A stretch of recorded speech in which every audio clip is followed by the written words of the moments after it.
दोस्तों ये सवाल पिछले 1-2 साल में बहुत बार इस टाइप का सवाल रिपीट कर चुका है एग्ज़ाम में वन लाइनर की तरह। तो आज हम इस सवाल को लगाएंगे। तो चलिए देखते हैं इस सवाल को। सबसे पहले इस सवाल को पढ़ने के लिए 2 मेथड आप अपना सकते हैं। पहला मेथड ये है कि जो आप क्वेश्चन में लिखा है उस प्रकार पढ़ सकते हैं, और दूसरा मेथड ये है कि मैं ये एक लैंग्वेज और पढ़ रहा हूँ। देखिएगा दूसरी लैंग्वेज ये है कि अगर हम किसी वस्तु को 4,650 रुपये में बेचते हैं तो उस पर 350 रुपये की हानि होती है, तो हानि प्रतिशत ज्ञात कीजिए। ये इसकी दूसरी लैंग्वेज है।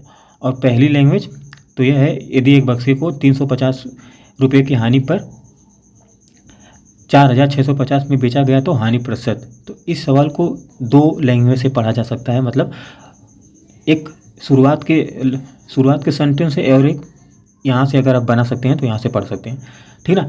तो इस सवाल को लगाने के लिए हमें ये सवाल इस टाइप के फार्मूले का है, लाभ प्रतिशत और हानि प्रतिशत का, ठीक है। क्योंकि आप यहाँ पे समझ सकते हैं हानि प्रतिशत और लाभ प्रतिशत पूछा है, तो इस फार्मूले के लिए, इस सवाल के लिए ही फार्मूला लगेगा मतलब। तो हमें इस फार्मूले में हमें लाभ हानि तो पता है, लेकिन हमें 2 चीज़ों की ज़रूरत होती है, एक हानि लाभ या तो क्रय मूल्य। तो हमें 2 चीज़ों की नॉर्मली ज़रूरत पड़ती है, हानि और क्रय मूल्य। यहाँ पर हानि दिया है तो यहाँ हमें हानि से मतलब है, लाभ तो हुआ नहीं, तो हानि बटे क्रय मूल्य हमें ज़रूरत है। तो इस सवाल में हमें सबसे पहले क्रय मूल्य निकालना है। और इस सवाल को लगाने के लिए हो सकता है दूसरा मेथड किसी के पास हो और ना हो, मुझे इससे नहीं मतलब, लेकिन मैं इसी टॉपिक को इसी टाइप से बताऊंगा, टाइप वाइज से। तो हमें इस सवाल में क्रय मूल्य निकालना है। तो हमें क्रय मूल्य निकालने से पहले हमें आना चाहिए कि क्रय मूल्य कैसे निकालते हैं। हमें तो हानि पता है, लेकिन हमें क्रय मूल्य निकालना है। तो क्रय मूल्य निकालने के लिए 2 फार्मूले हैं। पहला फार्मूला है कि अगर हमें विक्रय मूल्य मिल जाए और लाभ मिल जाए तब हम क्रय मूल्य निकाल सकते हैं। और दूसरा फार्मूला है, अगर हमें हानि मिल जाए और विक्रय मूल्य मिल जाए तो हम क्रय मूल्य निकाल सकते हैं। ये दोनों फार्मूला मैं बता दूं दोस्तों, इसी दोनों फार्मूले से आया हुआ है। जैसे देखिए यहाँ पे क्रय मूल्य बराबर, अगर क्रय मूल्य हमें निकालना रहेगा तो इस क्रय मूल्य को इधर ले जाएंगे बराबर के इधर, तो लाभ इधर चला आएगा। तो ऐसे ही यहाँ पे हुआ है, लाभ जब इधर प्लस में तो इधर आएगा माइनस हो जाएगा, तो यहाँ पर माइनस। उसी तरह इसमें भी क्रय मूल्य निकाला गया है, इस तरह बन गया, ठीक ना, 75 करके। ये आप लोग नॉर्मल जानते होंगे।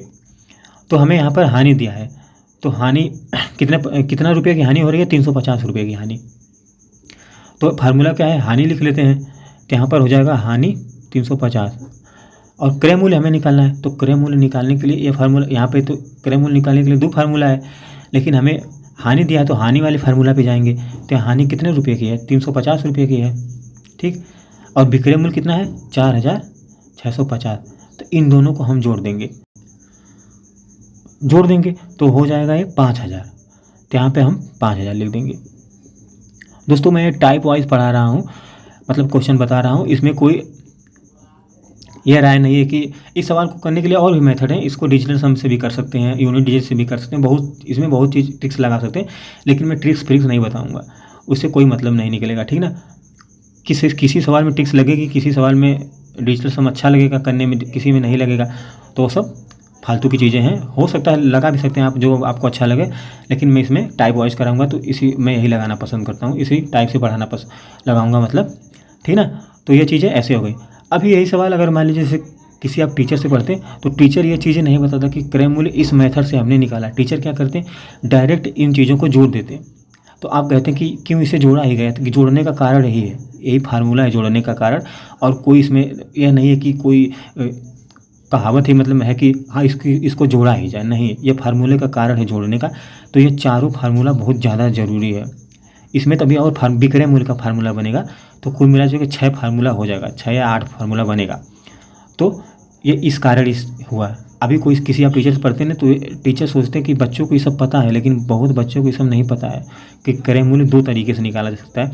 और तीसरा तरीका तो इसमें यह रहता है, CP और जब SP बराबर हो। तो लेकिन इस वीडियो में समझाना, इस वीडियो को क्वेश्चन समझाना ठीक था, लेकिन ये फार्मूला दोनों समझाना था कि किस फार्मूले कब जोड़ेंगे और कब घटाएंगे, किस फार्मूले पे लगाकर, तो ही इस पे है।